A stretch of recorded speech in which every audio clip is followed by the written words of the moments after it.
मैं आज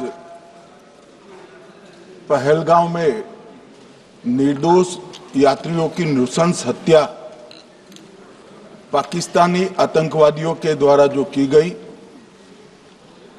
और उसके जवाब में देश के प्रधानमंत्री जी ने दृढ़ इच्छा शक्ति का परिचय कराते हुए ऑपरेशन सिंदूर की सेना को परमिशन दी और हमारे वीर जवानों ने सटीकता बहादुरी के साथ पाक स्थित आतंकवादी अड्डों को चूर चूर करने का काम किया। वो घटना पर जो बहस हो रही है इसमें हिस्सा लेने के लिए मैं खड़ा हुआ हूं। माननीय अध्यक्ष जी, सबसे पहले पहलगांव में जो नृशंस हत्या की गई निर्दोष नागरिकों की, धर्म पूछकर उनको मारा गया, इनके परिवार के सामने मारा गया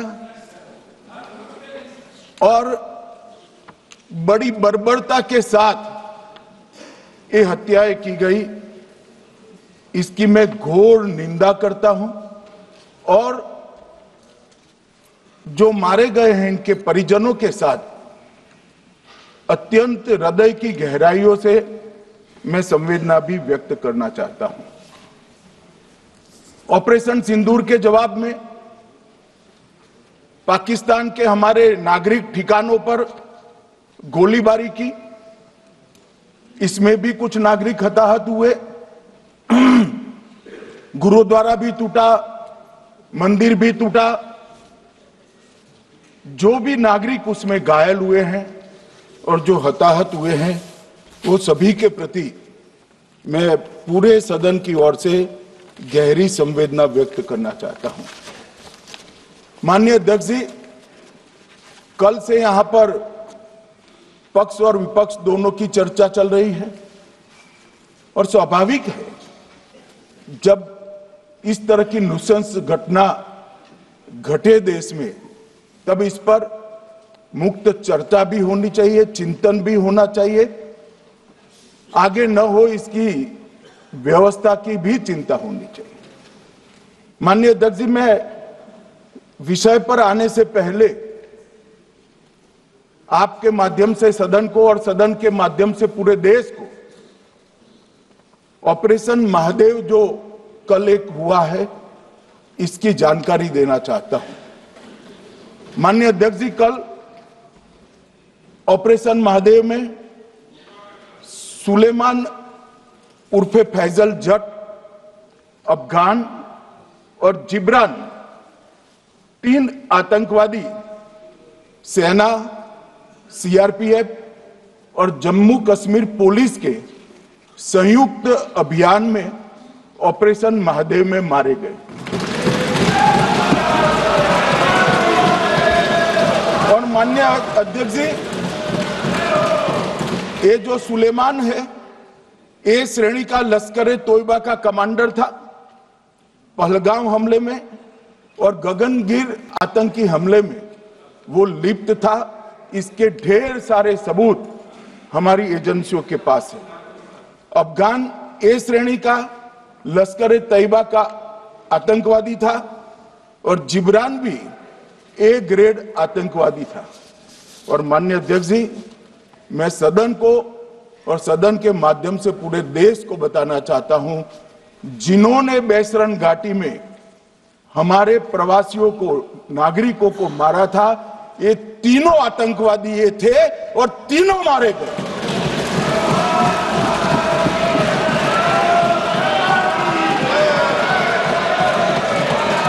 और मान्यवर, मैं आज इस सदन के माध्यम से सेना के पैरा 4, सीआरपीएफ के सारे जवान जो अभियान में शामिल थे और जम्मू कश्मीर पुलिस के जो जवान थे, वो सभी को सदन और पूरे देश की ओर से बहुत बहुत साधुवाद देना चाहता हूं। माननीय अध्यक्ष जी, मैं इस ऑपरेशन महादेव के बारे में थोड़ा डिटेल में बताना चाहूंगा। ऑपरेशन महादेव की शुरुआत 22 मई 2025 को, एक प्रकार से तो जिस दिन हत्या हुई थी उसी दिन रात को 22 मई 2025 को हुई। जिस दिन हत्या हुई थी उसी दिन रात को एक सुरक्षा मीटिंग की गई थी जम्मू कश्मीर में। ये पूछ रहे थे, कोई गए नहीं, सिर्फ राहुल गांधी गए। अब आपकी आंख कौन से चश्मे से देख रही है मुझे मालूम नहीं माननीय अध्यक्ष जी। 1 बजे हमला हुआ, मैं 5:30 बजे श्रीनगर में उतर चुका था। माननीय अध्यक्ष जी,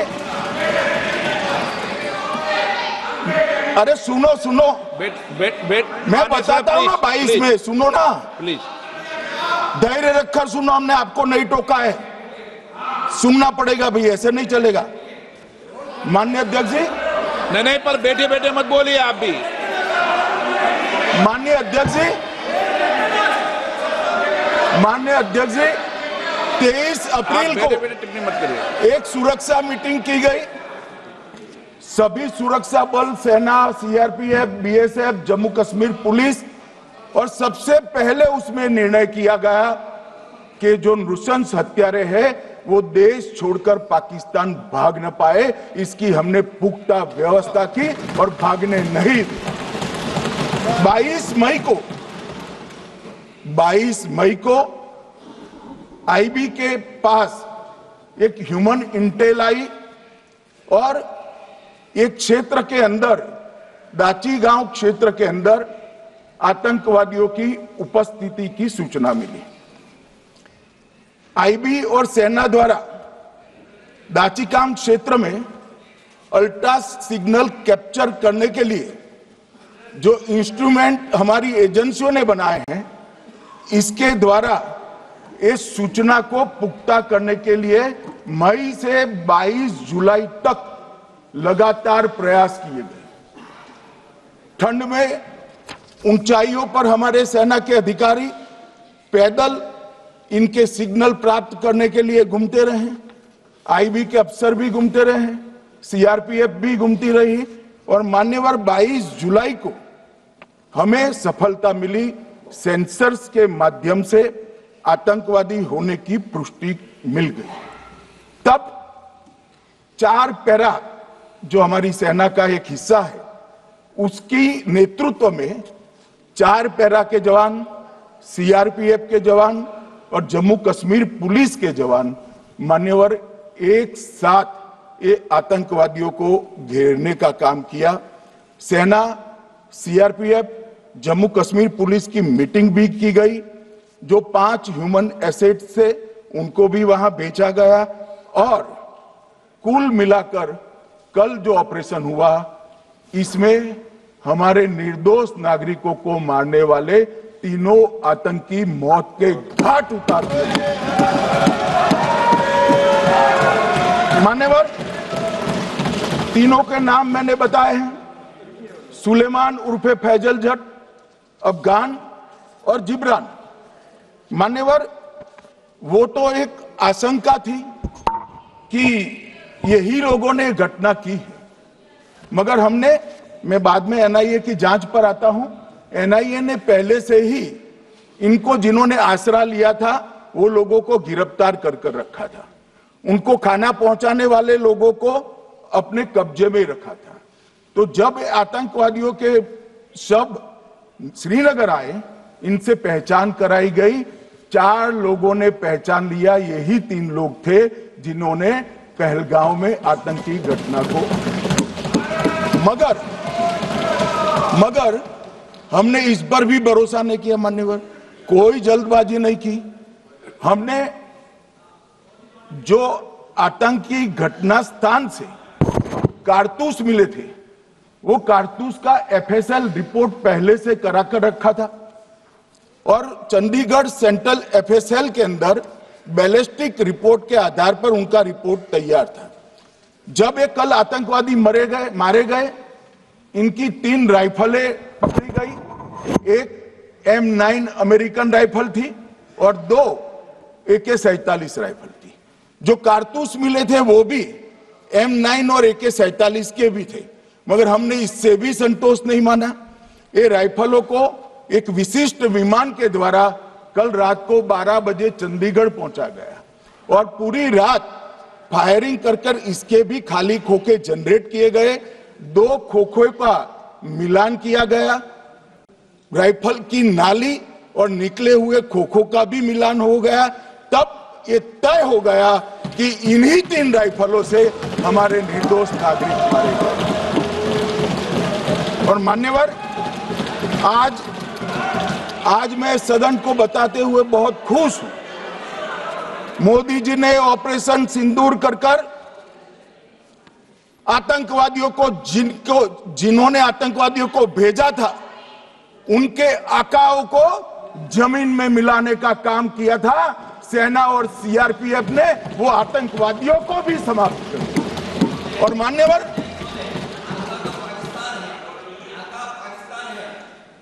कौन पाकिस्तान से आपकी बात होती है क्या? अरे बैठ जाओ भाई।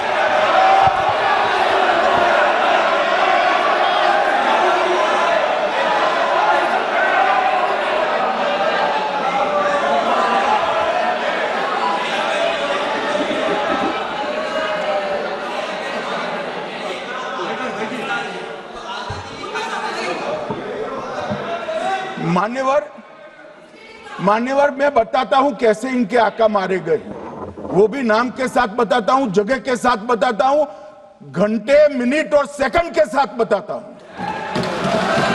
मान्यवर, मैं तो अपेक्षा करता था कि जब एक सूचना सुनेंगे पक्ष विपक्ष में खुशी की लहर दौड़ जाएगी, मगर ये स्याही पड़ गई इनके चेहरे। ये क्या है मान्यवर, किस तरह की पॉलिटिक्स? भाई आतंकवादी मारे गए, आपको इसका भी आनंद नहीं है?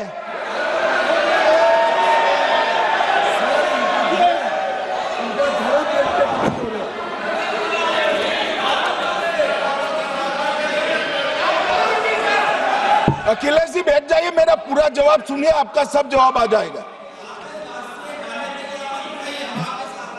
भाई आप आतंकवादियों का धर्म देखकर दुखी मत होइए।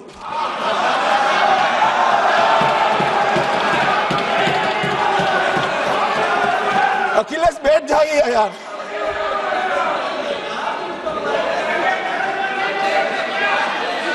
अखिलेश जी बैठ जाइए। मान्यवर, किसी को संशय रखने की जरूरत नहीं है। बैलिस्टिक रिपोर्ट मेरे पास है, मेरे हाथ में है और 6 वैज्ञानिकों ने इसको क्रॉस चेक किया है। सुबह 4:46 पर फोन पर मुझे 6 ने वीडियो फोन पर कहा है कि 100% वही गोलियां हैं जो वहां चलाई। मान्यवर, ये हमारे देश की सेना, CRPF और जम्मू कश्मीर पुलिस, ये तीनों का एक साझा बहुत बड़ा कामयाबी है, जिस पर 140 करोड़ को नाज होना चाहिए, देश की जनता को नाज। मान्यवर, मैं तो गया था वहां पर जब ये घटना हुई। दूसरे दिन इनके परिजनों को मिला था। 6 दिन की शादी वाली बच्ची विधवा होकर मेरे सामने खड़ी थी। आज तक मैं वो दृश्य नहीं भूल सकता। मगर आज सारे परिजनों को मैं कहना चाहता हूं कि मोदी जी ने ऑपरेशन सिंदूर से भेजने वालों को भी मारा और हमारे सुरक्षा बलों ने जिनको भेजा था उनको भी मारा और एक ऐसा सबक सिखाया है कि आने वाले कई दिनों तक कोई ऐसी हिम्मत नहीं कर पाएगा। मान्यवर, मैं थोड़ा NIA की जांच के बारे में भी बताना चाहूंगा। मान्यवर, जिस दिन लश्कर-ए-तोयबा ने और इसके आउटफिट TRF ने इसकी जिम्मेदारी ली, उसी दिन हमने तय कर लिया था कि ये जांच एनआईए को सौंप दी जाएगी, क्योंकि एनआईए आतंकवाद के केसों की जांच के लिए, वैज्ञानिक तरीके से जांच करने के लिए और सजा कराने के लिए महारत हासिल की हुई विश्व मान्य एजेंसी है, जिसका सजा कराने का दर 96% से ज्यादा है। मान्यवर, हमने तुरंत ही इसकी जांच एनआईए को दे दी। हमने पूरी व्यवस्था की, सेना, बीएसएफ, सीआरपीएफ और जम्मू कश्मीर पुलिस ने कि लोग देश छोड़कर भाग न जाए। और मान्यवर, इसकी जांच की शुरुआत हुई। एक थकाने वाली बहुत लंबी जांच हुई है। जांच के दौरान मृतक के परिजन जो साथ में थे, उनको सभी को चर्चा किए गया। पर्यटकों, खच्चर वालों, पोनी वालों, फोटोग्राफर, कर्मचारियों, विभिन्न दुकान में काम करने वाले लोगों, कुल मिलाकर 1055 लोगों की लंबी 3000 घंटे से ज्यादा पूछताछ इंफॉर्मेशन के लिए की गई और इस सबको वीडियो पर रिकॉर्ड कर दिया गया। और बाद में इसके आधार पर स्केच बनाया गया और ढूंढते 22/6/25 को एक बशीर की पहचान की गई और परवेज की पहचान की गई, जिन्होंने आतंकवादी घटना के अगले दिन आतंकवादियों को शरण दी थी। उनको अपने ढोक में रखा था। वो दोनों को गिरफ्तार कर लिया गया। अब वो हमारी कस्टडी में है। दोनों गिरफ्तार अपराधियों ने खुलासा किया कि 21/4/25 की रात को 8 बजे 3 आतंकवादी बेसरन से लगभग 2 किलोमीटर दूर स्थित परवेज ढोक में आए थे। आतंकवादियों के पास AK-47 और M9 कार्बाइन थी। जो 2 आतंकवादियों ने काली पोशाक पहनी थी और एक ने छद्म वेश किया था। खाना खाया, चाय पी और ढोक से निकलते वक्त कुछ खाना, नमक, मिर्च और मसाले लेकर वो चले गए। मान्यवर, उस वक्त हमने जिन खोखो को रिकवर किया था, इसको हमने चंडीगढ़ FSL में टेस्टिंग के लिए भेज दिया। और जब चंडीगढ़ FSL में टेस्टिंग के लिए भेजा गया तो वही राइफल से एप्को आतंकी हमला हुआ था, वो भी निश्चित हुआ।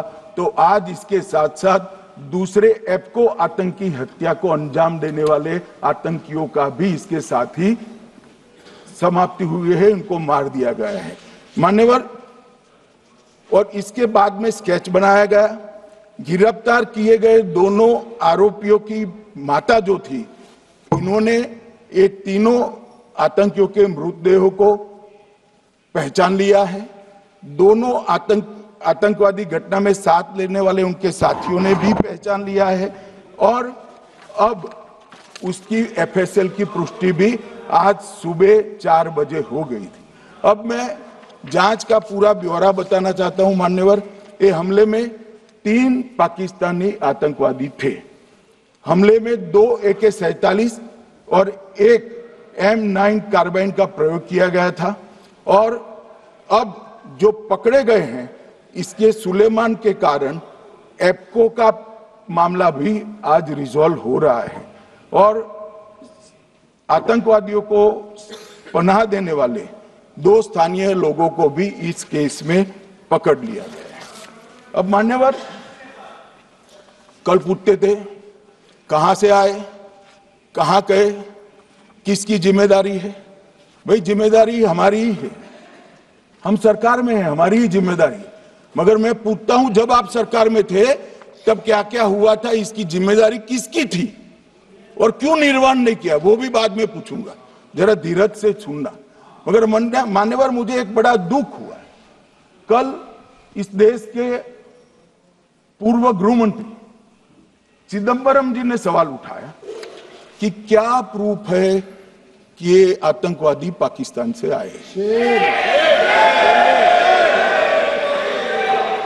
और मान्यवर, कब उठाया? जब संसद में चर्चा होने वाली थी। क्या कहना चाहते हैं चिदंबरम साहब? किसको बताना चाहते हैं? पाकिस्तान को बचाकर आपको क्या मिलेगा? वो ये कह रहे हैं कि और क्या है, मत जवाब दो ना तुम।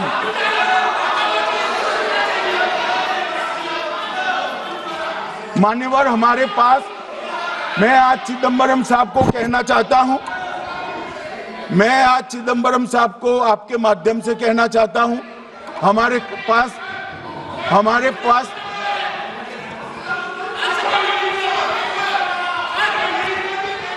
मान्यवर, हमारे पास प्रूफ है, वो भी मैं सदन के सामने रखना चाहता हूं कि तीनों पाकिस्तानी थे। 3 में से 2 के पाकिस्तान के वोटर नंबर भी आज हमारे पास उपलब्ध है। मान्यवर, ये राइफलें हैं, ये राइफलें भी हमारे पास उपलब्ध है। इनके पास से जो चॉकलेटें मिली हैं, वो चॉकलेटें ढोक में से मिली, वो भी पाकिस्तान की बनाई हुई चॉकलेट है।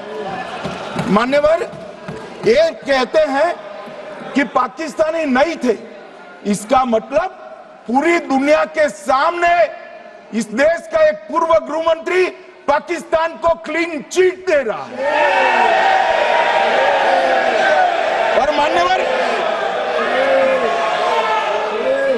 और मान्यवर, वो पाकिस्तानी आतंकवादी नहीं थे ऐसा बोलकर श्री चिदंबरम अगर पाकिस्तानी आतंकवादी नहीं थे तो पाकिस्तान पर हमला क्यों किया, वो भी सवाल खड़ा कर रहे हैं। मान्यवर, आज पूरी दुनिया ने हमारे संसद सदस्य गए थे, स्वीकारा था कि हमला पाकिस्तान ने किया है।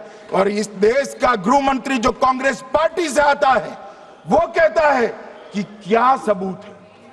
अरे मुझसे मांगते, मैं दे देता, टीवी से मांगते हैं, पूरी दुनिया के सामने उजागर करते हैं, सख्त सुबह खड़ा करते हैं। पाकिस्तान को बचाने का इनका ये षड्यंत्र आज 130 करोड़ लोग जान रहे हैं। बच नहीं पाओगे आप लोग, बच नहीं पाओगे। मान्यवर,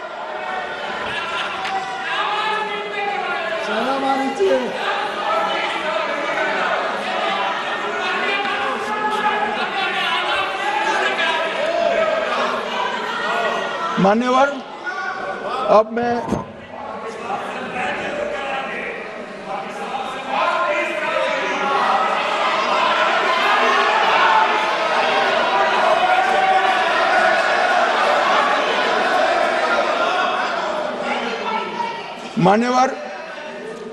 मैं पहलगांव आतंकी हमला और ऑपरेशन सिंदूर, ये दोनों घटनाक्रम के लिए मान्यवर ये अभी से थक जाते हैं।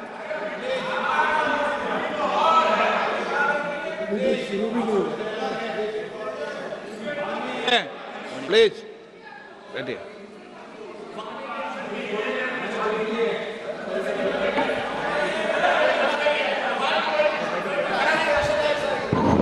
मान्यवर, मैं आपके माध्यम से कहना चाहता हूं, थोड़ा धैर्य रखे भैया, अभी तो शुरू हुआ है, अभी तो शुरू हुआ है। मान्यवर, मैं पहलगांव आतंकी हमला और ऑपरेशन सिंदूर के बारे में पूरा घटनाक्रम बताना चाहता हूं। कल ढेर सारे सवाल उठाए। वैसे तो मुझे लगता था कि कल रक्षा मंत्री जी के भाषण के बाद शायद कांग्रेस पार्टी सपोर्ट में भाषण देना शुरू करेगी और अगर थोड़ी बहुत जनता की इच्छा की परख होती तो वो ही करते, मगर नहीं करा, क्योंकि रक्षा मंत्री जी ने बहुत बारीकी से ऑपरेशन सिंदूर की सफलता, इसकी जरूरियात, इसकी प्रासंगिकता और इसके परिणाम, इसके बारे में बहुत अच्छे तरीके से सदन के माध्यम से पूरी देश की जनता के सामने रखा जाए। मगर फिर भी उन्होंने बहुत सारे सवाल किए। अब सवाल किए हैं तो मुझे जवाब देना भी पड़ेगा, उनको सुनना भी पड़ेगा। मान्यवर, मैं पूरा घटनाक्रम बताना चाहता हूं। मान्यवर, 22 अप्रैल को पहलगाम में आतंकवादी हमला हुआ, इसमें 26 लोग मारे गए, 25 भारतीय और 1 नेपाली नागरिक। हमने उसी वक्त मैं श्रीनगर जाने के लिए निकल गया, रात को ही सुरक्षा बलों की मीटिंग कर ये भाग न पाए इसकी व्यवस्था की। माननीय मोदी जी ने 23 और 30 अप्रैल को सीसीएस की मीटिंग चेयर की। ये कह रहे हैं, मैं आज बताना चाहता हूं कि सीसीएस की 23 अप्रैल की मीटिंग में क्या हुआ। सबसे पहला कांग्रेस पार्टी का ब्लंडर था सिंधु जल संधि, इसको स्थगित करने का काम नरेंद्र मोदी जी ने किया। हमने अटारी के माध्यम से एकीकृत जांच चौकी जो चलती थी उसको बंद कर दिया। पाकिस्तानी नागरिकों के सार्क वीजा को सस्पेंड कर सभी को वापस पाकिस्तान भेजने का काम किया। पाकिस्तान स्थित उच्चायोग में रक्षा, सैन्य, नौसेना के सलाहकारों को अवांछनीय व्यक्ति घोषित किया, संख्या को 55 से घटाकर 30 किया और सीसीएस ने ये संकल्प लिया कि जहां पर भी ये आतंकवादी छुपे हैं उनको और उनकी ट्रेनिंग करने वाले अड्डों को सेना, पुलिस, सीआरपीएफ, बीएसएफ उचित जवाब देगी। मान्यवर, जिस तारीख को ये हुआ उसी दिन ये निर्णय हो चुका। मान्यवर, इसके बाद में कल गोगाई जी कहते थे मोदी जी 24 को पहलगाम जाने की जगह बिहार गए। सुनो यार। मान्यवर, मोदी जी जब ये पहलगाम घटना हुई यहां नहीं थे, विदेश में थे। आने के बाद तुरंत सीसीएस बैठक थी और मोदी जी जिस दिन बिहार गए उस दिन पहलगाम में कुछ नहीं, कोई नहीं था, सिर्फ राहुल गांधी थे।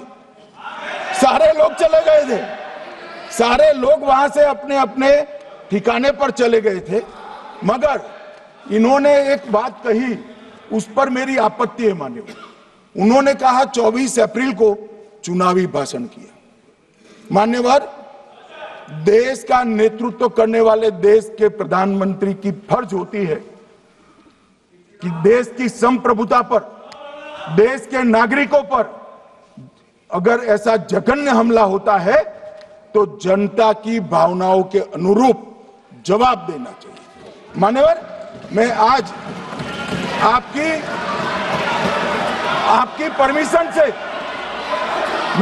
परमिशन से मोदी जी के बिहार भाषण के कुछ अंश पढ़ना चाहता हूं। कोट अनकोट है। 22 अप्रैल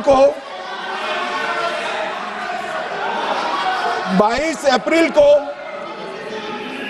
पहलगाम का यह हमला केवल निहत्थे पर्यटकों पर नहीं बल्कि पूरे भारत की आत्मा पर एक दुस्साहसपूर्ण प्रहार है।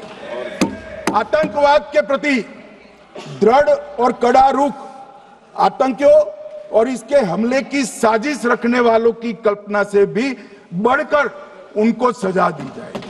मान्यवर, महत्वपूर्ण है आतंकियों और इसकी साजिश रचने वाले दोनों को, आतंकियों की बची खुची जमीन भी मिट्टी में मिलाने का समय आ गया है। 140 करोड़ भारतीय इस बात के लिए एकजुट है कि आतंकी आकाओं की कमर तोड़ दी जाएगी। भारत हरेक आतंकवादी और उनके समर्थकों की पहचान करेगा, उनका पता लगाएगा और उन्हें दंडित करेगा। आतंकवाद कभी भी भारत की आत्मा नहीं तोड़ पाएगा। न्याय सुनिश्चित करने का मैं हर संभव प्रयास करूंगा। अनकोट।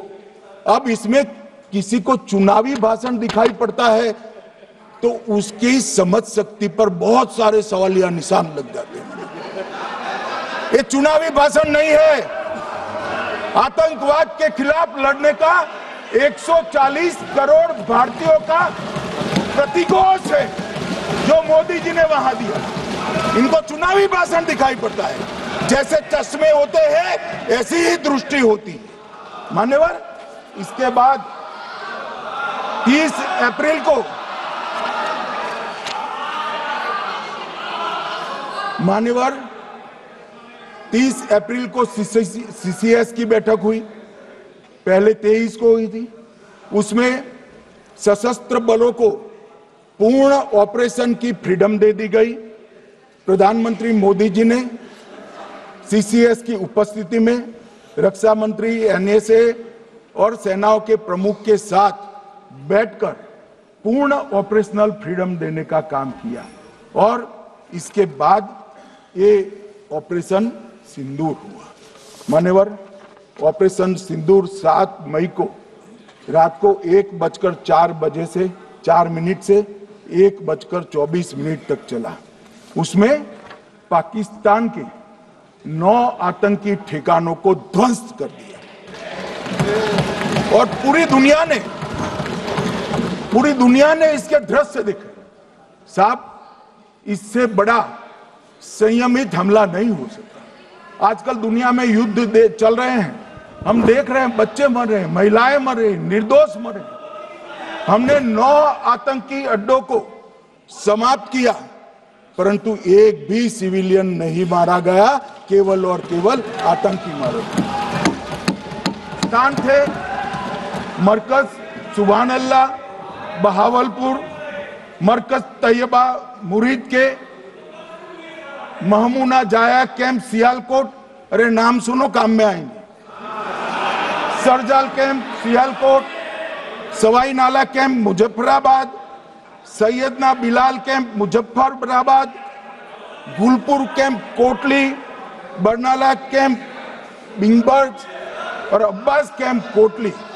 मान्यवर, सर्जिकल स्ट्राइक और एयर स्ट्राइक में हमने पाक ऑक्यूपाई कश्मीर में ही हमला किया, एक प्रकार से भारत के हिस्से पर ही हमला किया। पाक ऑक्यूपाई कश्मीर हमारा ही, तो हमने तो हमारे हिस्से में हमला किया, मगर इस बार 100 किलोमीटर अंदर घुसकर पाकिस्तान की भूमि पर आतंकवादियों को तबाह करने का काम। और मान्यवर,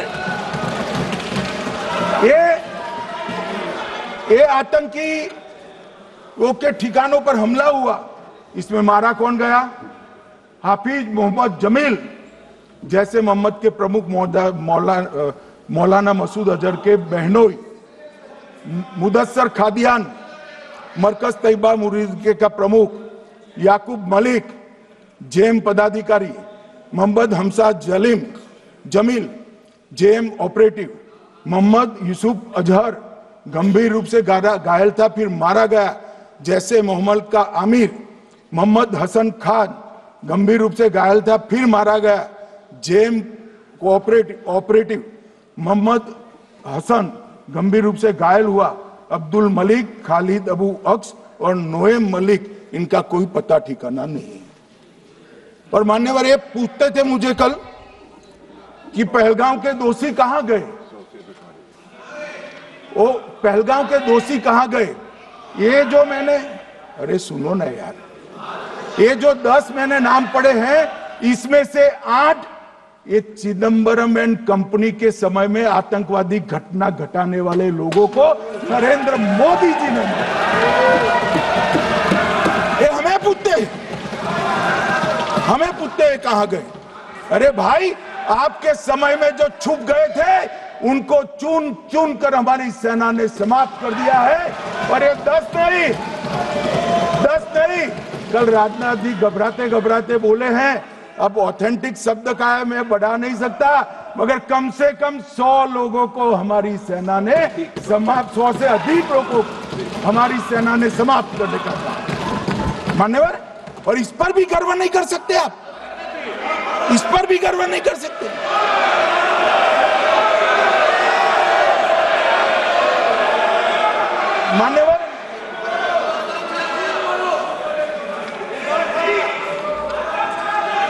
मान्यवर 7 मई को 1:26 पर 22 मिनट पर ये हमारा काम समाप्त हो गया। हमारे डीजीएमओ ने उनके डीजीएमओ को बता दिया कि भाई हमने आतंकवादी हमलों पर स्थानों पर सिर्फ हमला किया है, इनके हेडक्वार्टर पर हमला किया है, जो हमारा आत्मरक्षा का अधिकार है। पूरी दुनिया इसको एक्नॉलेज करती है। ऐसा नहीं हो सकता है मनमोहन सिंह के समय की तरह कि वो आकर मारेंगे और हम चुपचाप बैठे रहेंगे और जाकर चर्चा करेंगे। ये नरेंद्र मोदी सरकार, ऐसा नहीं हो सकता। डोजियर भेजते रहेंगे। मान्यवर, उरी में हमला हुआ, हमने सर्जिकल स्ट्राइक किया। पहलगाम में हमला हुआ, एयर स्ट्राइक करा, और अरे पुलवामा में हुआ, एयर स्ट्राइक करा, और पहलगाम में हमला किया। 100 किलोमीटर अंदर जाकर 9 अड्डों और 100 से ज्यादा आतंकवादियों को समाप्त। मान्यवर, अब देखें, हमने तो हमला किया था पाकिस्तान स्थित टेररिस्ट ठिकानों पर। अब पाकिस्तान से गलती हो गई। टेररिस्ट ठिकानों पर जो हमला किया था उसको वो अपने पर का हमला मान बैठे और पूरी दुनिया में कहते थे कि हमारा टेररिज्म से कोई लेन देन नहीं है। ये तो अब ऐसे ही ग्रुप करते, हम तो विक्टिम है, जो मनमोहन सिंह ने सर्टिफाइड भी कर दिया था कि ये भी विक्टिम है। मान्यवर, मगर दूसरे दिन इनकी श्रद्धांजलि का कार्यक्रम हुआ और पाकिस्तान को मालूम नहीं पड़ा कि ये पूरी दुनिया देखेगी। सेना के आला अफसर उनके नमाजे जनाजा में उपस्थित हुए, उनके जनाजे को कंधा दिया और ये सारे आतंकवादियों के जनाजे के जुलूस के अंदर पाकिस्तानी सेना, इनके अफसर, आईएसआई के अफसर, वहां की पुलिस के अफसर अश्रुभीनी आंख के साथ जुड़े थे। और मान्यवर, ये सिंदूर ने पाकिस्तान को पूरी दुनिया में एक्सपोज कर दिया कि पाकिस्तान के अंदर टेररिज्म स्टेट स्पॉन्सर्ड टेररिज्म है। ये पूरी तरह से, मान्यवर, पूरी तरह से एक्सपोज हो गया। 8 मई को पाकिस्तान ने हमारे रिहायशी इलाकों में हमला किया, हमारे सेना के अड्डों पर हमला किया, मगर एक भी मिसाइल से उनका कुछ नुकसान नहीं कर पाई।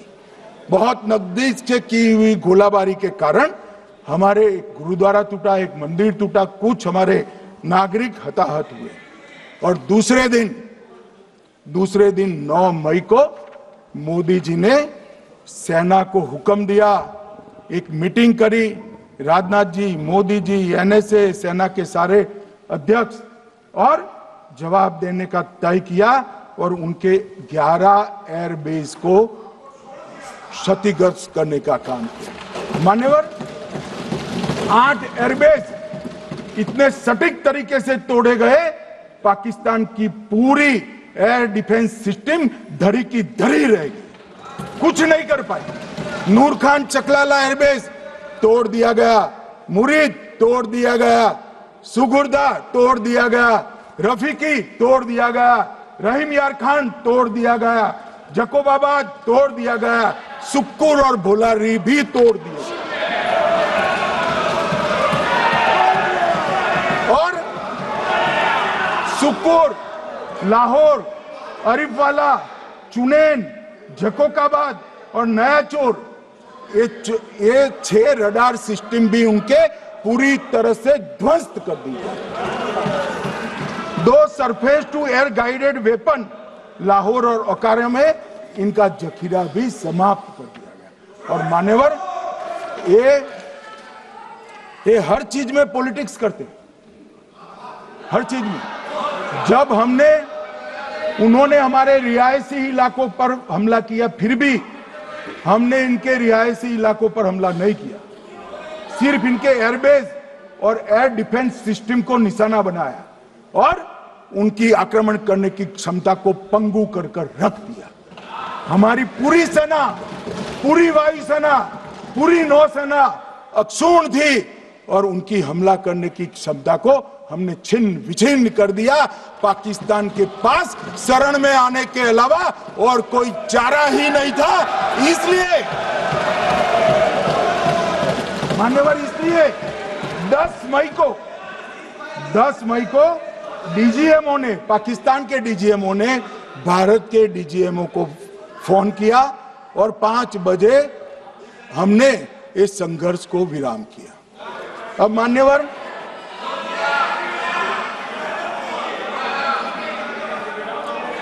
ये लोग कल सवाल उठा रहे थे कि इतनी अच्छी पोजीशन में थे, आपने युद्ध क्यों नहीं किया? युद्ध के कई परिणाम होते हैं मान्यवर, करना न करना वो सोचकर करना पड़ता है। मगर मैं इसी देश के इतिहास से कुछ घटनाएं बताना चाहता हूं। 1948 में मान्यवर कश्मीर में हमारी सेनाएं निर्णायक बढ़त पर थी। सरदार पटेल ना बोलते रहे, जवाहरलाल नेहरू जी ने एक तरफा युद्ध विराम कर दिया। और मान्यवर मैं बड़ी जिम्मेदारी के साथ कहता हूं, मैं इतिहास का विद्यार्थी हूं, पाक ऑक्यूपाई कश्मीर का अगर अस्तित्व है तो जवाहरलाल नेहरू जी की ये युद्ध विराम के कारण है। इसका जिम्मेदार जवाहरलाल नेहरू है। मान्यवर 1960 में सरदार पटेल ने विरोध किया था, गाड़ी लेकर आकाशवाणी तक गए थे, घोषणा न करते दरवाजे बंद कर दिए थे। मान्यवर 1960 में सिंधु जल पर भौगोलिक व रणनीतिक रूप से हम बड़े मजबूत थे और उन्होंने सिंधु समझौता क्या किया? 80% भारत का पानी पाकिस्तान को दे दिया। मान्यवर 62 के लड़ाई की बात मैं बाद में करता हूं। 65 की लड़ाई में हाजीपीर जैसे स्ट्रेटेजिक जगह पर हमने कब्जा किया था, 66 में उसको लौटा दिया गया। मैं 71 के युद्ध की भी बात करना चाहता हूं। मान्यवर 71 में कल राजनाथ जी ने भी बताया, पूरे देश ने इंदिरा जी का समर्थन किया। उन्होंने पाकिस्तान के 2 टुकड़े कर दिए। बहुत बड़ी विजय थी भारत की और सदियों तक भारत इस विजय पर गर्व करेगा। हम सब भी करते हैं, हमें कोई आपत्ति नहीं। मगर हुआ क्या मान्यवर? युद्ध की विजय की चकाचौंध में क्या हुआ? 93 हजार युद्ध बंदी हमारे पास थे, 93,000 और 15,000 वर्ग किलोमीटर क्षेत्र पाकिस्तान का हमारे पास था। 93,000 युद्ध बंदी उस वक्त की पाकिस्तान की सेना का 42% और 15,000 वर्ग किलोमीटर क्षेत्र। मगर शिमला में समझौता हुआ, पाक ऑक्यूपाई कश्मीर मांगना ही भूल गए। अगर उस वक्त पाक ऑक्यूपाई कश्मीर मांग लेते, न रहेगा बांस न बजती बांसुरी। ये कैंप तोड़ने की जरूरत न पड़ती साहब आपको, हमको। मान्यवर इतना ही नहीं, पाक ऑक्यूपाई कश्मीर तो नहीं लिया, मांगना ही भूल गए। 15,000 वर्ग किलोमीटर की जीती हुई भूमि भी वापस दे दी। तय हुआ था पाकिस्तानी नरसंहार के लिए युद्ध अपराध न्यायाधिकरण बनेगा, नहीं बना। सेना ने पूर्वी पाकिस्तान में नरसंहार किया था। 195 पाकिस्तानी अधिकारियों पर मुकदमा चढ़ना था। भुट्टो अपने साथ इंदिरा जी के सामने से छुड़ा कर ले गए। जनरल मानेक शॉ का एक कोट अनकोट कहता हूं, जनरल मानेक शॉ का, जो एक प्रकार से आर्किटेक्ट माने जाते हैं बांग्लादेश विजय के, इन्होंने कहा कि भुट्टो ने भारत के नेतृत्व को मूर्ख बनाया। अब जो शब्द है, मैं आप कोट अनकोट है, इसमें मेरा कुछ नहीं है, ये लोग गुस्सा न हो सकते। I told her into bracket Indira Gandhi, Indira ji को कहा that he into bracket Bhutto के लिए, he has made monkey out of you. समझ में आता है? ये फील्ड मार्शल साहब ने कहा है मान्यवर, और ये हमें सिखा रहे, ये नहीं किया, वो नहीं किया, फलाना नहीं किया, ठिकाना नहीं किया। अरे भाई, आप तो पाकिस्तान को क्लीन चिट दे रहे हो कि पाकिस्तान ने हमला ही नहीं किया है। क्या अधिकार है आपको पूछने का? कोई अधिकार नहीं है। साहब देखिए क्या होता है। मैंने कहा पाकिस्तान को क्लीन चिट दे रहे हो, तो कनी मोदी जी कह रही है कि नहीं, हम नहीं दे रहे। कनी मोदी जी, माननीय अध्यक्ष जी, आपके माध्यम से मैं कनी मोदी को बताना चाहता हूं, माननीय सदस्य जी को, कि वो कह रही है हमने नहीं दिया, मगर जिसके साथ बैठते हो उसका दोस्त तो आपके सर पर आएगा ना। चिदंबरम जी कर रहे हैं, आपके राज्य से है, कांग्रेस के प्रमुख नेता है। देश के पूर्व गृह मंत्री कह रहे हैं कि पाकिस्तान ने आतंकवादी नहीं भेजे थे। क्या क्लीन चिट देना चाहते? किसी को अधिकार नहीं है साहब यहां आतंकवाद पर बोलने का, किसी को अधिकार नहीं।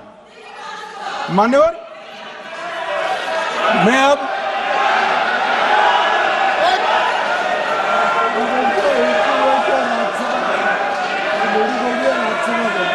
मान्यवर, मैं उनको बताना चाहता हूं, अभी आधा भी नहीं हुआ है, जरा सुनो।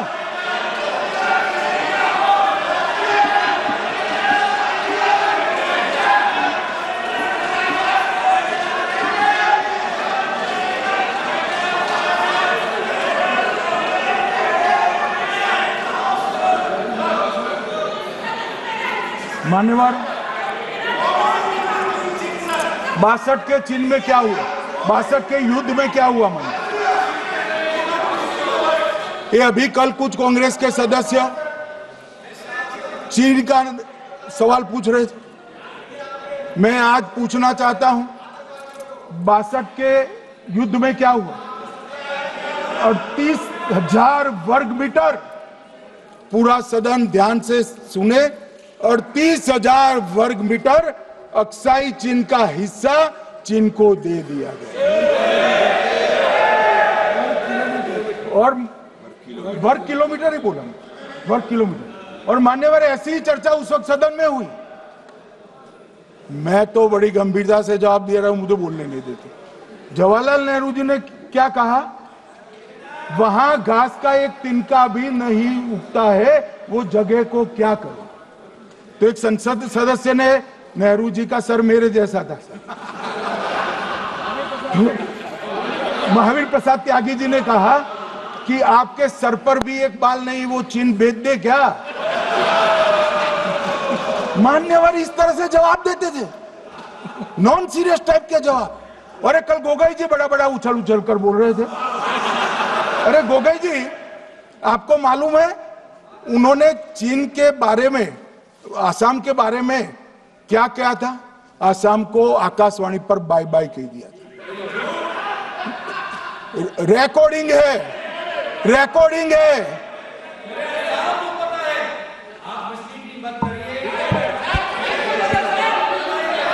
मान्यवर, मैं भी सहमत हूं, मैं भी सहमत हूं, पूरे आसाम को पता है। मान्यवर,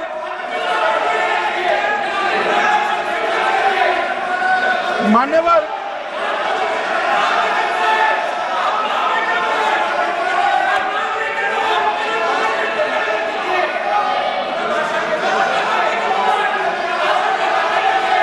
मान्यवर, मुझे मालूम है पूरे आसाम को पता है, इसीलिए तो वो विरोध पक्ष में बैठे हैं वहां पर आसाम में, पूरे आसाम को पता है। और मान्यवर,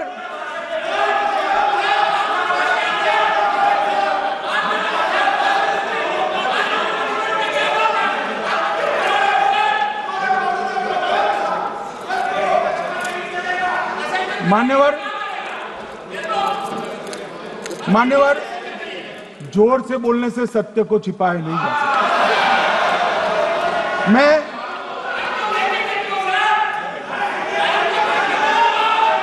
मान्यवर, मैं selected works of Jawaharlal Nehru series volume 29 पृष्ठ 231 पर से एक जवाहरलाल नेहरू जी के पत्र को कोट करना चाहता हूं। अनौपचारिक रूप से संयुक्त राज्य अमेरिका ने यह सुझाव दिया कि चीन को संयुक्त राष्ट्र में तो ले लिया जाए, मगर सुरक्षा परिषद को नहीं, सुरक्षा परिषद में भारत को लेना चाहिए। ये अमेरिका का प्रस्ताव था। नेहरू जी ने कहा हम इसे स्वीकार नहीं करते क्योंकि इससे चीन के साथ हमारे संबंध खराब होंगे और चीन जैसे महान देश को बुरा लगेगा।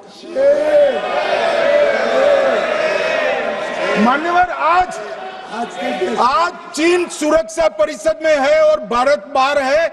मोदी जी प्रयास करें अंदर ले जाने का। इसका कारण जवाहरलाल नेहरू का ये स्टैंड है।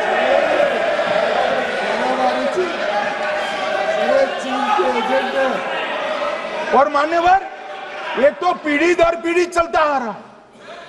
राजीव गांधी फाउंडेशन ने चीन के साथ एमओयू कर दिया। अब कहते नहीं है कि एमओयू में क्या था, ये तो बताओ भाई, क्या एमओयू किया था राजीव गांधी फाउंडेशन ने? और जब डोकलाम में हमारे सेना के जवान चीन की सेना के सामने आंख में आंख डालकर बैठे थे, वो चीन के राजदूत के साथ राहुल गांधी मीटिंग कर रहे थे।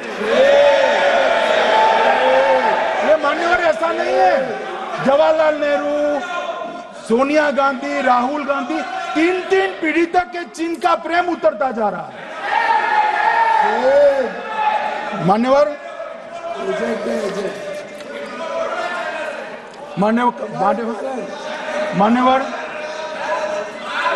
मैं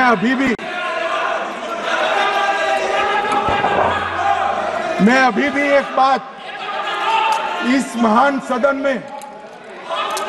के माध्यम से देश की जनता को कहना चाहता हूं, जो मेरी मान्यता है। ये सारी आतंकवाद की जड़ पाकिस्तान है और पाकिस्तान कांग्रेस पार्टी की भूल है। पार्टीशन स्वीकार न करते पाकिस्तान कभी न होता। इन्होंने पार्टीशन को स्वीकार कर देश को तोड़ा है। मान्यवर, कल विदेश मंत्री जी बता रहे थे शर्म अल शेख सम्मेलन का बलूचिस्तान ब्लंडर, जिसने पाकिस्तान को हमारे साथ चर्चा करने के लिए इक्वल फुटिंग पर ला दिया। मान्यवर, अब ये टेररिज्म की बात करते हैं। मैं इसमें भी पूरे देश की जनता को टेररिज्म की विगत 20 साल की स्थिति से अवगत कराना चाहता हूं। मान्यवर,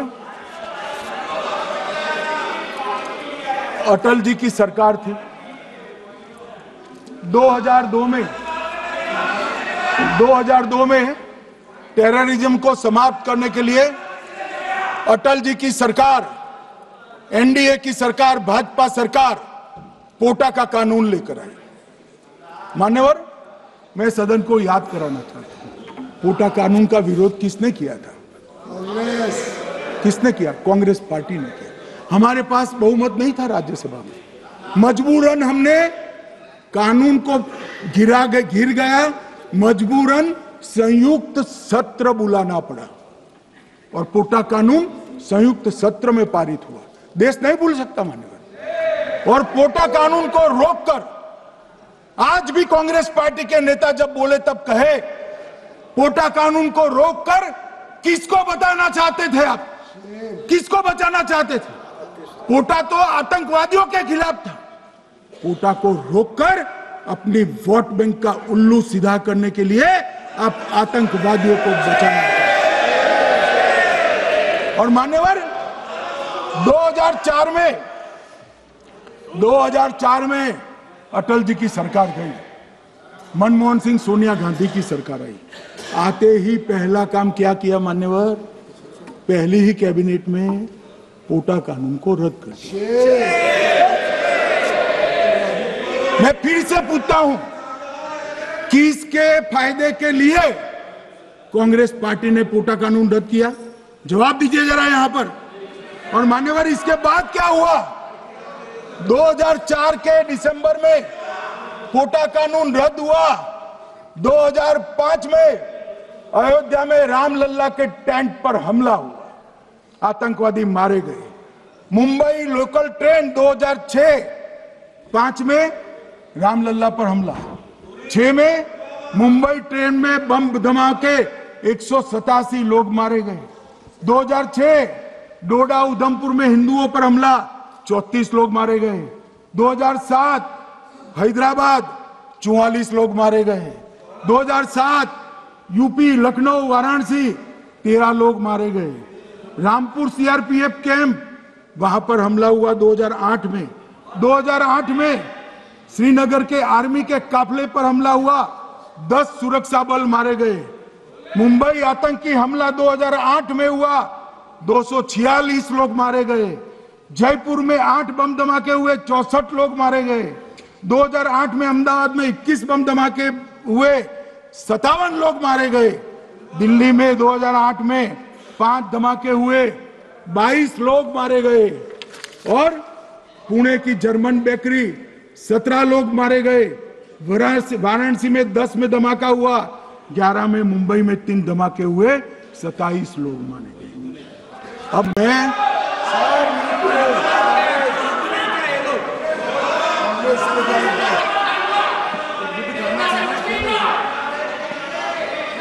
मान्यवर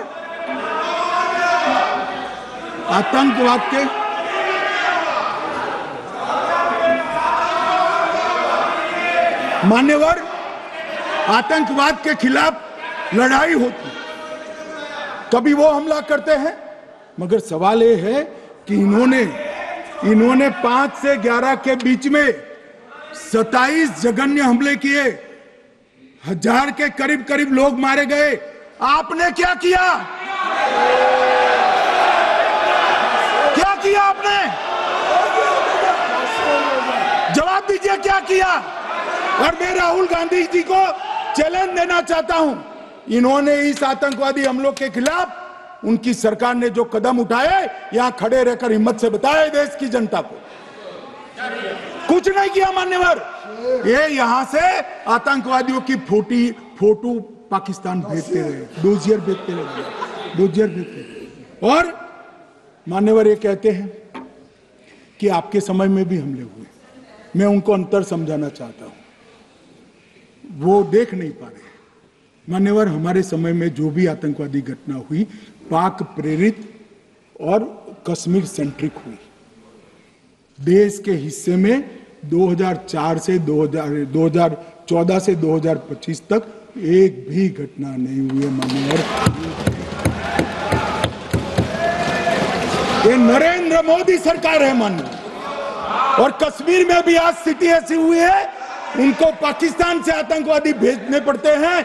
कश्मीर में आतंकवादी अब हमारे नहीं बनते हैं मान्यवर। और मैं सलमान खुर्शीद जी को भी याद करना चाहता हूं। एक बार मैंने बड़े सवेरे में नाश्ता करता था, टीवी पर उनको रोते हुए देखा। मुझे लगा क्या हुआ, कोई बड़ी घटना हो गई। तो रोते रोते वो श्रीमती सोनिया गांधी के घर से बाहर आ गए कि बाटला हाउस की घटना देखकर सोनिया जी फूट फूट कर रो पड़ी। अरे रोना था तो शहीद मोहन शर्मा के लिए रोते, बाटला हाउस के आतंकवादियों के लिए रोना आता है। और मान्यवर हमें पूछते हैं कि आपने क्या किया। कोई अधिकार नहीं है पूछने का, कोई अधिकार नहीं है मान्यवर। और ये हमें पूछते थे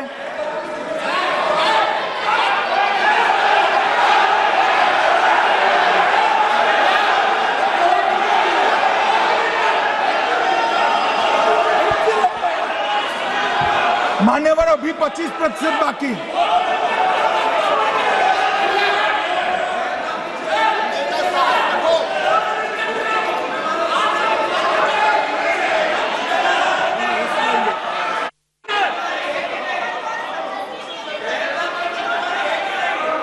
बैठिए, जवाब दे रहे हैं ना आपका, जवाब दे रहे हैं आपका। पहलगांव के बाद जो घटनाक्रम घटित, उसका जवाब दे दिया ना माननीय गृह मंत्री जी ने।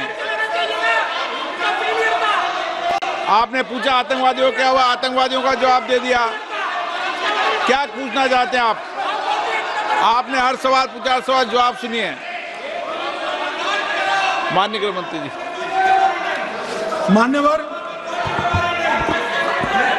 मान्यवर, इन लोगों को कल ऐसा था कि ये जो बेसरन के गुनहगार है वो पाकिस्तान भाग गए।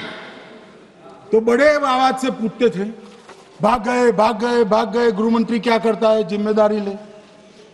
हमारी तो सेना ने ठोक दिया, सीआरपीएफ ने ठोक दिया माननीय।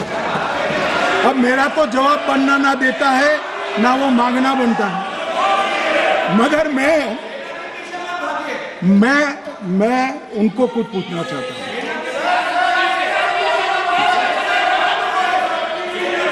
मान्यवर,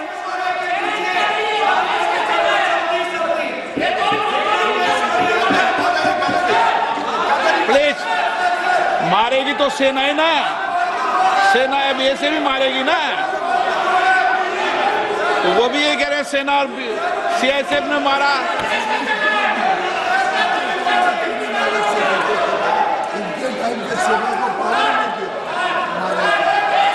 मान्यवर ये कहते हैं, साहब इसको बिठाओ जरा।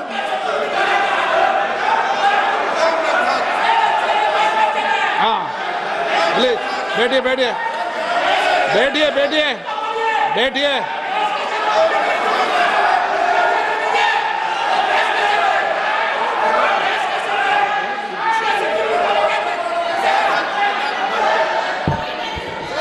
सबको मान्यवर, ये लोग मुद्दा उठाना चाहते हैं तो जरूर उठाए। मैं आज सुबह ही सलमान खुर्शीद जी का वो इंटरव्यू मेरे मोबाइल में रिजर्व कर आया हूं। आप जब भी कहोगे ये पूरे टीवी पर बताने के लिए मैं तैयार, सेव कर आया हूं। इनकी इच्छा है तो कल एक समय तय करिए, यहां बता दीजिए चारों टीवी में, और देश की जनता भी देख ले।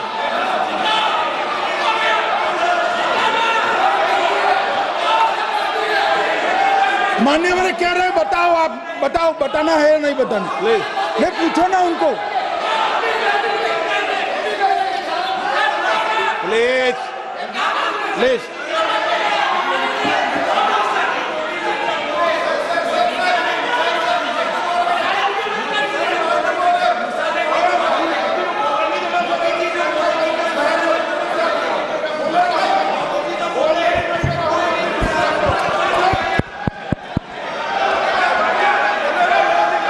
बिट्टू बैठ जाओ। मान्यवर ये पूछ रहे थे कि क्यों भाग गए। अब मेरा समय काफी जाएगा, मैं जरा संक्षिप्त में कहता हूं, घटनाओं पर नहीं जाऊं। दाऊद इब्राहिम कास्कर 1986 में भागा, श्री राजीव गांधी की सरकार। सैयद सलाउद्दीन 93 में भागा, कांग्रेस की सरकार। टाइगर मेमन 93 में भागा, कांग्रेस की सरकार। अनीस इब्राहिम कास्कर 93 में भागा, इनकी सरकार। रियाज भटकल 2007 में भागा, इनकी सरकार। इकबाल भटकर 2010 में भागा, इनकी सरकार। मिर्जा सादाब बेग 2009 में भागा, इनकी सरकार। अब मान्यवर मेरा तो जवाब मांग लिया, हमारे सुरक्षा बलों ने मेरा जवाब भी दे दिया, अब राहुल गांधी इसका जवाब दे। मान्यवर, अब मैं कश्मीर के विषय में मैं बात करना चाहता हूं। कल कहते थे कि गृह मंत्री ने भाषण किया था कि 370 की कलम जाएगी तो आतंकवाद कम हो जाएगा। क्या हो? मान्यवर मेरा हिसाब देना बनता है। हम भारतीय जनता पार्टी के कार्यकर्ता हैं, ये नरेंद्र मोदी जी की सरकार है, हम जवाबदेह होते हैं जनता के प्रति, संसद के प्रति और देश के हितों के प्रति। मैं आज देश की जनता के सामने 2004 से 14 और 2015 से 25 10-10 साल का लेखा जोखा रखना चाहता हूं। 2004 से 14 में अखंड सोनिया मनमोहन की सरकार थी 10 साल की, और 15 से 25 अखंड रूप से नरेंद्र मोदी जी की सरकार। कश्मीर में टेरर इंसिडेंट 7217 हुए थे 2004 से 14 में। 70% की कमी के साथ 2150 हो गए 1525। नागरिकों की मृत्यु 2004 से 14 में 1770 हुई, 2015 से 25 में कम होकर 357 हो गई, 80%। सिक्योरिटी फोर्सेस की मृत्यु 1060 हो गई उस वक्त, और हमारे समय में 542 हुई, और टेररिस्टों की मृत्यु में 123% की वृद्धि हुई। ये हमें पूछ रहे हैं क्या हुआ? आंकड़े से भाग नहीं सकते भाई, आंकड़े से भाग नहीं सकते। और अब मैं कहता हूं कि धारा 370 ने कश्मीर में आतंकवादी इकोसिस्टम को नष्ट कर दिया है, जिस धारा 370 को आपने इतने साल तक बचा कर। हमने जीरो टेरर प्लान बनाया है, एरिया डोमिनेशन प्लान बनाया है, मल्टी लेवल डिप्लॉयमेंट किया है, सुरक्षा जेलें बनाई हैं, 98% ट्रायल अब वीडियो पर हो रहे हैं। हमने संचार साधन बसाए हैं और 702 फोन विक्रेता जेल में डाले, 2667 सिम कार्ड बन गए। हमने एक जमाना था साहब, 10-10 हजार लोगों के जनाजे निकलते थे। पूरे देश ने घटनाएं देखी होगी, बुरहान वानी मर गए, फला मर गए, ढिका मर गए, 10-10 हजार। अब जो मारा जाता है उसको वही दफना दिया जाता है। किसी भी आतंकवादी को उसका महिमा मंडन करने के लिए जनाजे की इजाजत नरेंद्र मोदी के शासन में नहीं।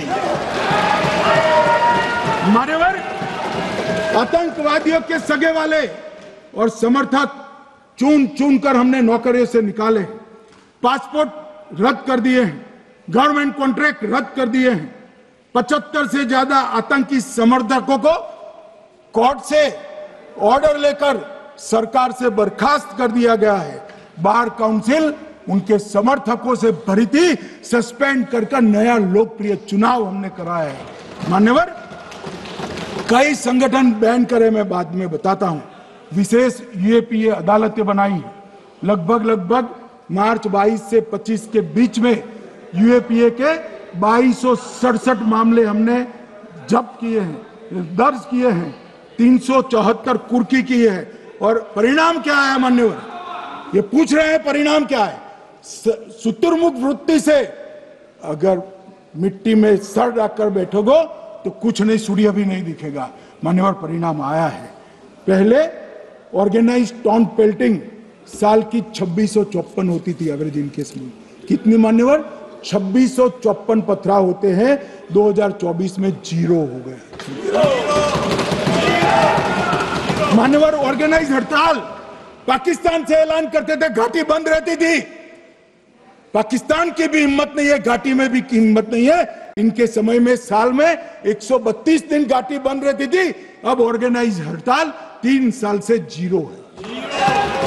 मान्यवर, टाउन पेल्टिंग में नागरिकों की मृत्यु हर साल 112 होती थी, 3 साल से नागरिकों की मृत्यु 0 है। मान्यवर, जख्मी होते थे 6235 लोग टाउन पेल्टिंग में, आज 0। मान्यवर, आज मैं बताता हूं, एक समय में हुर्रियत के नेताओं को यहां वीआईपी ट्रीटमेंट मिलती, हुर्रियत के साथ चर्चा करते थे, और ये हुर्रियत वाले आते थे, रेड कारपेट पूरा रोड खाली कर सीधा आता था, और मनमोहन सरकार के दूत इनके साथ चर्चा करते थे। सारे हुर्रियत के कंपोनेंट हमने बैन कर दिए हैं, सारे जेल की सलाखों के पीछे। हम कोई हुर्रियत से बात करना नहीं चाहते। मैं सदन में नरेंद्र मोदी जी की नीति दोहराना चाहता हूं।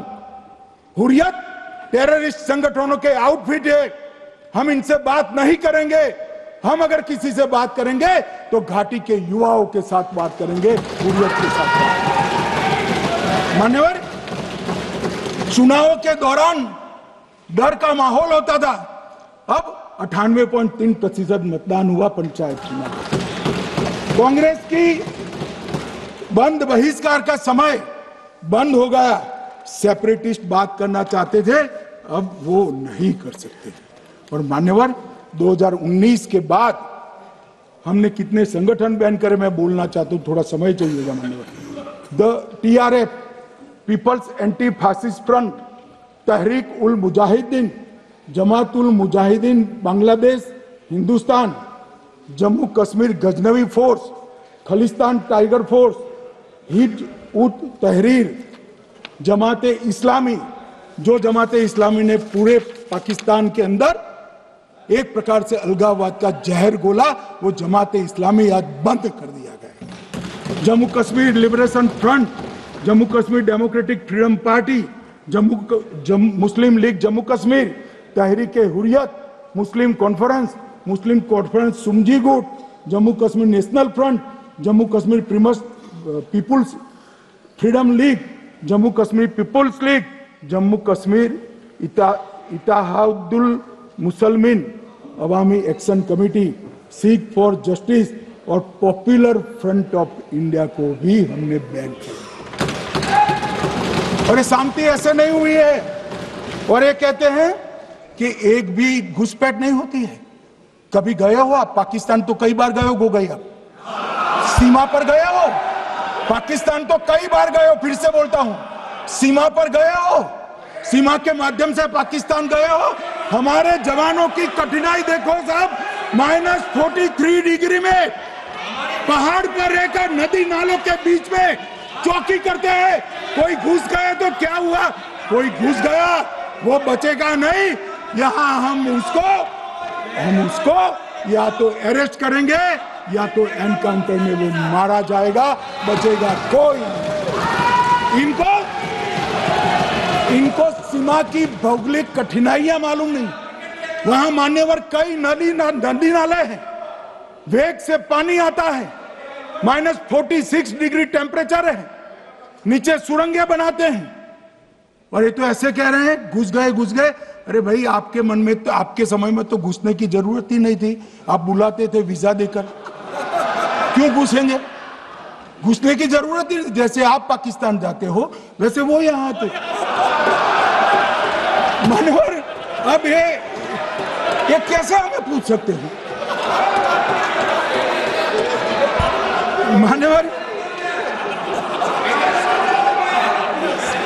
मान्यवर,